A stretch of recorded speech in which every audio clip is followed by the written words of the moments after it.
Hello, everybody. Thank you for watching our podcast, Law, Life, and Business. Today, I'm honored to have here my good friend Patrick Findaro. Patrick, thank you, thank you for coming. Thank you for coming. Just a little bit of background. I met Patrick back in 2013-14. He was starting his business. I was starting my law firm. I don't know if you recall this, but my law firm when I started was solely focused on immigration. I had a client who wanted to invest to do one of these green card EB-5 visas, and you came up somewhere in my emails, and I contacted you, but you weren't still on your own. You were working for a firm, right? Exactly. So I was working at a small fund and then left in 2015 to start Visa Franchise with my brother Jack. Correct. And I think I met with you at that brickle office you had for the company you were working. He was a young, successful, and knowledgeable guy. I don't think we did business back then, but then we probably got together after when you. Yeah, I think once we started Visa Franchise, I sought you out because I saw you were working with a lot of entrepreneur clients. We jived and thought there could be something there. So I'm glad we've kept in close contact over the years. So we go back almost 10 years, and Patrick has built an amazing business. Two business, he'll speak about it, but I want to give you a preview. One is Visa Franchise, a business that essentially helps immigrants and entrepreneurs to find the correct business and franchise. Another one is Visa Vet. But let me tell you something before we dive into your businesses. I've always told Melanie or whoever I've had in my marketing team, I always tell them, hey, look what this firm is doing, look what this other is doing. I've always told them, hey, look what Findaro is doing. This guy is a marketing guru. He knows what he's doing. Follow his content. And I really think you got an amazing operation going on. So tell us about how you started Visa Franchise, and let's talk about your business. Definitely. Yeah, so I was at LCR Capital, that firm that was raising money from foreign investors to invest mostly in franchises for the green card, the EB-5, which was $500K. Now it's $800,000. And I just saw that there were a ton of entrepreneurs that didn't have like $500,000 and had $80,000, $100,000. And I think I was starting to nurture the idea of helping E2 visa investors while I was at LCR, and we talked about the E2 visa, the L1 visa category, and that there's this whole other world of different visas that you could apply to franchising or small businesses. And that was kind of the genesis of Visa Franchise, where we saw that there were a lot of people that wanted to move to the US, wanted to benefit from the amazing business opportunities that we have in this country, and that anyone can grow pretty fast. Instead of multiple generations, you can do it in 5 years, 10 years. And we then started marketing it, going down to Brazil, doing events in Argentina. And to date, Visa Franchise has grown quite a lot. It's been a nice run, 7 years. We now have 35 employees between the two different companies. And we've had over 500 clients from all over the world. It's like 16 nationalities. That's impressive. So you've helped 500 human beings and family find a business, and I mean a business here, right? Because you don't find businesses somewhere else. We've helped a couple times expanding from the US to Latin America. We had a client actually bring a US franchise to Peru. So we helped them with that, that was kind of a one-off. We're really focused on U.S. investment, and with Visa Franchise, our original company, the advisory firm, it's really to get a U.S. visa.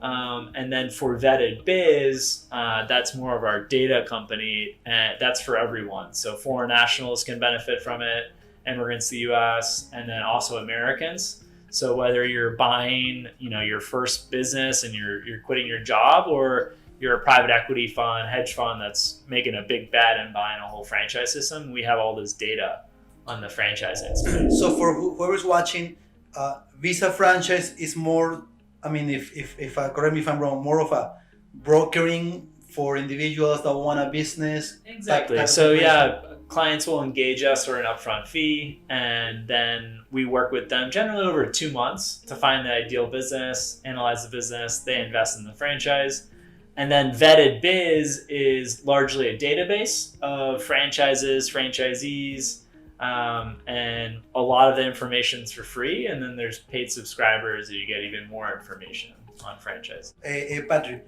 does anyone in the United States know more about franchises than you? Oh, definitely. There's a lot of people, and it's funny.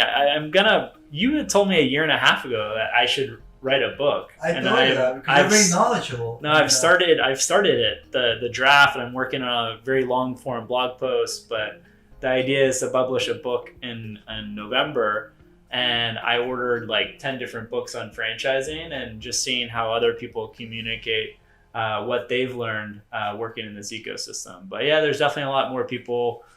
Maybe I can synthesize it. Yeah. One of the better ones to synthesize all of the information, but there's definitely a lot of very knowledgeable people. And what's the focus on your book? Is it like more experience based, recounting your experience, or is it like more about the conceptuals of franchising? So it's a working title, but employee to entrepreneur in 12 weeks. Okay. So if you're gonna start a business, it's gonna take a while. It could take a year, 2 years until you come up with the idea, implement the idea, break even. If you buy an existing business, 6 to 24 months to find the business, do due diligence with the attorney, invest in that business, where franchising allows you to quit your job or in the process of quitting your job, get into a franchise in 12 weeks. So that's kind of step by step where, week 1, you focus on this, week 2, you focus on this. And then week 12, you're signing the franchise agreement and shortly after opening up the operation and getting started in the business. Nice, man. No, look, I've known you for a while now. And one of the things that really, I don't think you're aware of this because you are inside your own body, right? But I don't think you're a businessman, but you're also a very well-read man. Like me and Patrick, we constantly, hey, what's the last book you read? And he's interested in reading. I mean, a lot of businessmen are not like that.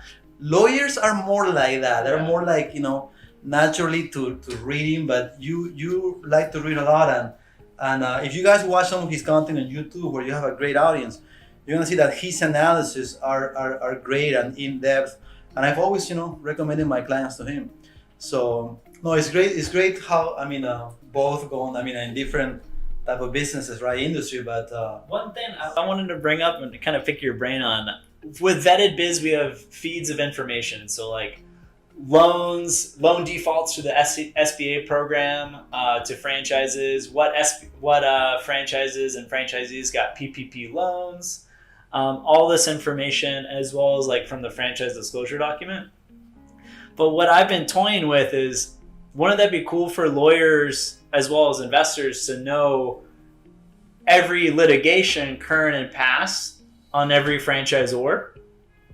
There's 5,500 franchisors, and then there's 200,000 franchisees. I think it'd be nice to know if there's been a prior bankruptcy litigation against that individual franchise owner or that franchisor. Correct. And that's discoverable information. It's as long as you have the name of the holding company or whatever is going, that franchise is going. You just do a PACER report. Exactly. It gets more complicated in a state court where you have to go to 50 state courts. We're talking to a few different kind of API providers, data providers, in like the legal tech space of like having a feed. So you're on Vetted Biz, you type in McDonald's, and you can see the litigations against the franchisor. And it might be missing some of the states where it's more of a pain to get the information, but you would have a good amount of the litigation there. I actually watched your McDonald's video because my brother used to be a manager in McDonald's. Nice. Actually, he was like a manager of managers. He had like a bunch of stores, I think. Yeah, and back then when he was there, he was looking always to buy one. At the end of the day, we decided not to. But I look at your McDonald's video, and I think you mentioned that. You were mentioning the litigation rate of a particular franchise. Well, Subway, so you disclose litigation in the franchise disclosure document, but the issue is you don't have to disclose all the litigation. It's only certain cases that have to be disclosed. But even those certain cases for Subway, they needed to have another exhibit in the back of the agreement because there were so many lawsuits. Correct, because you're interested from your perspective if the franchisor is going to sue you, right? Yeah. What is a franchisor and their management team? Are they good or bad? Yeah. And like on what scale? Where you have multiple franchisors that say the business fails after 2 years. It didn't go as planned. The poor franchisee put in tons of sweat, tons of money in the business. Maybe had marital issues because he or she was working all the time. And the franchisor can decide, let's go our separate ways. We're going to cancel this agreement. It's okay. Or they can say, hey, you owe us 18 years of royalties. The minimum royalty is $2,000. So what is that? $24,000 a year, and then you have 18 years. It's unpayable. The guy doesn't have that, Yeah. and there are many franchise systems that have gone after that franchisee and made him declare bankruptcy. While, and it's all public record, the franchisor is making net income into the owner's pocket of over $1 million. And it's just despicable. Yeah, it's mean. Yeah. It's not the majority of franchises, but there's enough out there that I've seen this repeated where it's really just like preying on consumers, where you have someone that goes all in, the business didn't work out, and so the franchisor wants more and is going to put this person down. I also watched the other day that you got threatened by some franchisor, right? So you give your honest opinion. Data-based opinion. Yeah, it's based on the information they provide in their disclosures, as well as public record on the loans that have been issued to their franchisees. And then they want to sue you.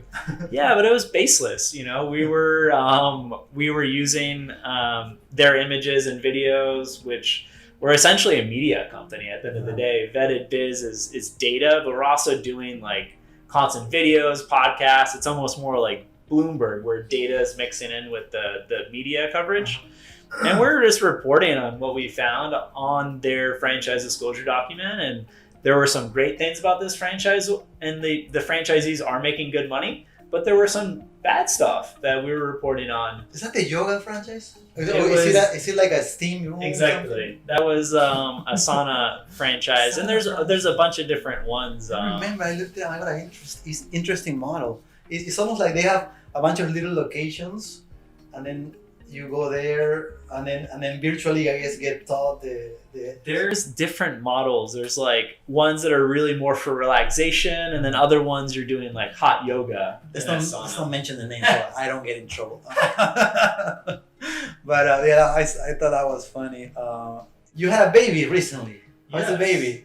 Thank God, all is well. Yeah, no, it's been a great joy, and it's been an amazing experience thus far. Have you been able to manage your business has grown, with businesses come headache, and now you have 30 employees. Have you been able to manage well that with time with your baby? Yeah, definitely. I think where we are, like, the employees are doing an amazing job, and everyone, you mentioned I like to read, everyone on the team loves podcasts, learning, so we're all kind of on the same wavelength of like growing, and they want to take on more responsibilities, and I have no issue delegating to them. And there's many areas of our business that my employees do much better than me. So I try to make it home every day by 6 to do like a little walk on the bay with my wife and our baby daughter. Obviously I'm not making it all the time, but with COVID and everything, it was kind of nice in a sense that I wasn't traveling much. I've been kind of here in Miami, and with Zoom, I mean, I had a client that was 15 blocks from us sign a multi-$1,000 engagement, and he didn't even come to our office. It was all over Zoom. Over Zoom, even though you were signing a contract for thousands of dollars. So it's really changed, and I think it's you can always keep growing, you can always keep working hard, and I want to continue growing, but not at the cost of like having a nice family life, as well as like love sports and all that. So it's pretty balanced. What do you do for sports? Swimming, kite surfing, and then the few times there are waves in Miami Beach, surfing. You do surfing? I remember that. Yeah, you're a surfer. That's why I'm dying to go to your home country, Peru. Peru got good waves. Yeah, I mean in Peru we have a bunch of surf champions, and when I was 14, 15, you would go with your surfboard like walking down the the beach is right there, but it's like down. There's like a big cliff, and like it was a very wise. It is a very widespread sport there. Yeah, I wish I could do it again, but yeah. Yeah, Miami, unfortunately, it's like 10 times a year we'll have like decent waves. And you get used there in the Pacific to the cold water.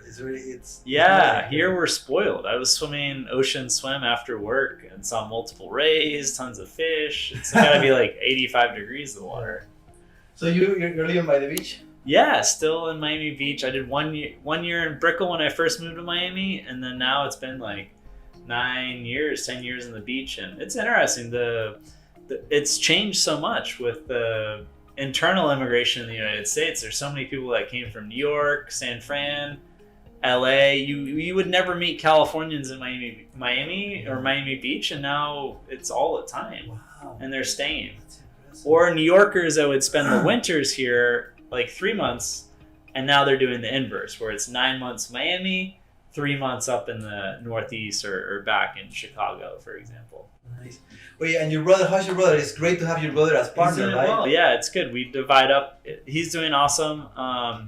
We divide up pretty well. Like I'm doing more sales, marketing, strategy, client service, and then he's more on like the product side, finance, HR.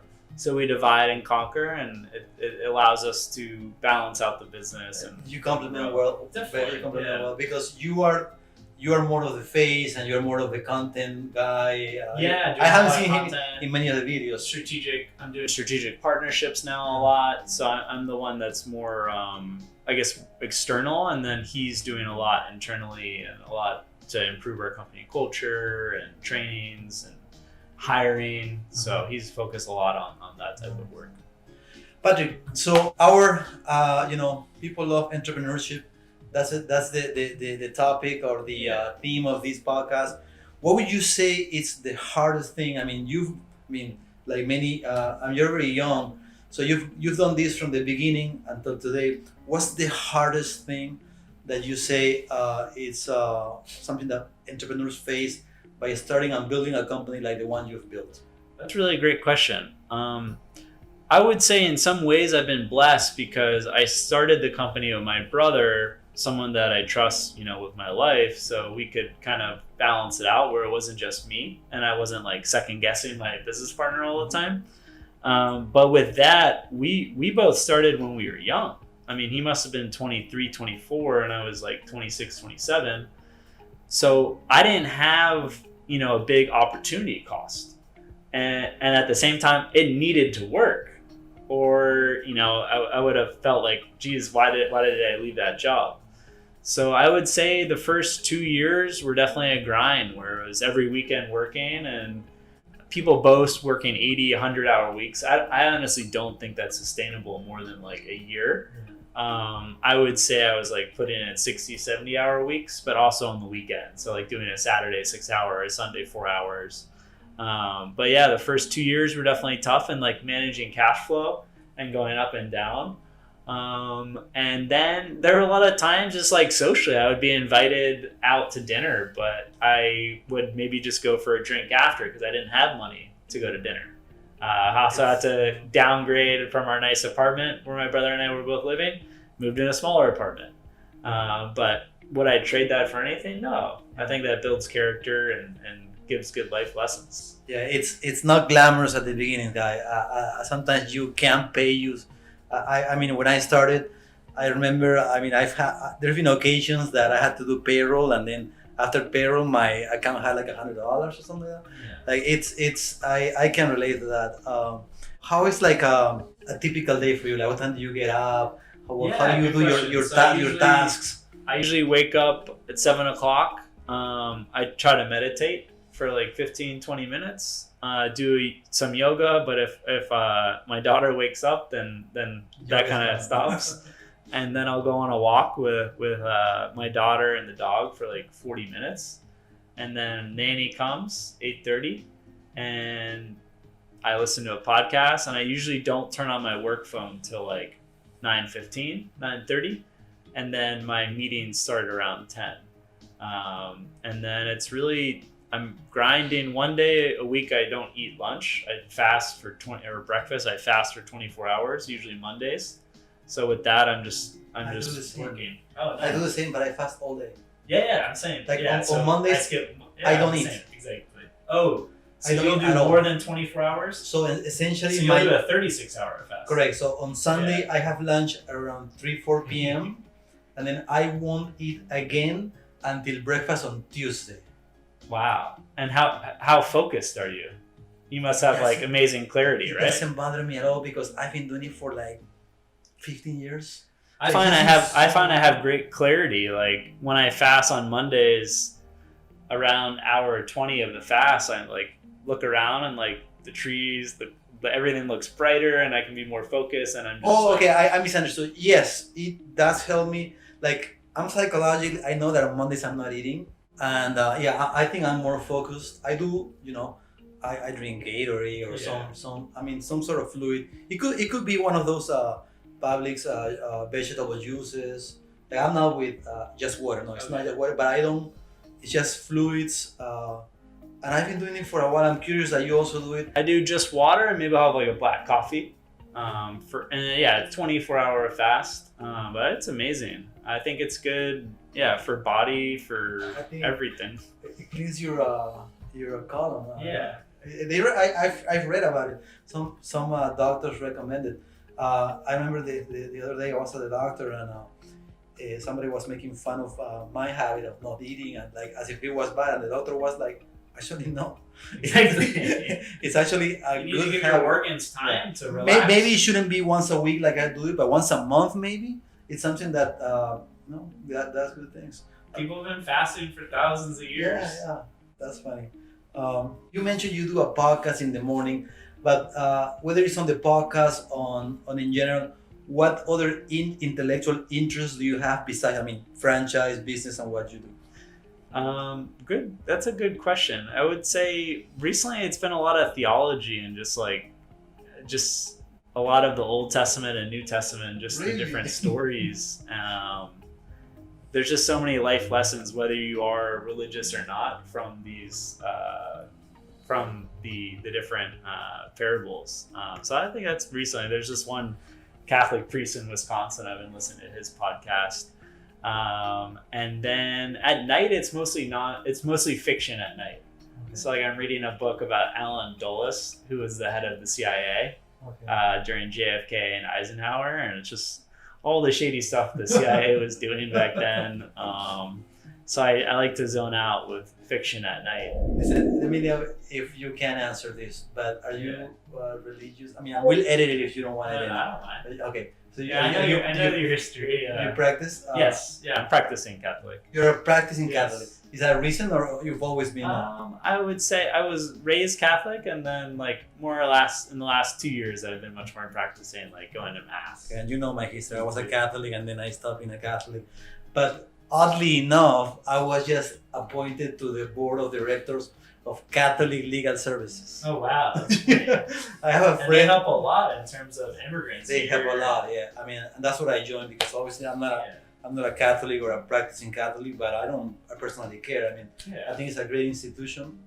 They got a great operations, and a friend invited me. The Archbishop of Miami approved it, and I'm joining the organization. That's pretty cool. Yeah, it's pretty cool. But so, besides you raising on that background, you just recently on your own have been digging more into that, I guess. Yeah. Yes. Yeah, I would say so. And yeah, it's interesting. Just there's a lot of good content out there, like on Spotify and Apple, and also it was like with one of them, this one preacher in Orange County. Like I don't agree with everything he's saying, but there's definitely like things I can pick up for work and our podcast and how I communicate and how he uses humor and how he captivates the crowd. So great communication. So it's like some of what I'm listening to, and especially when they go into like revelations and like I'm taking it a bit with a grain of salt, but I'm picking up a lot from this like super charismatic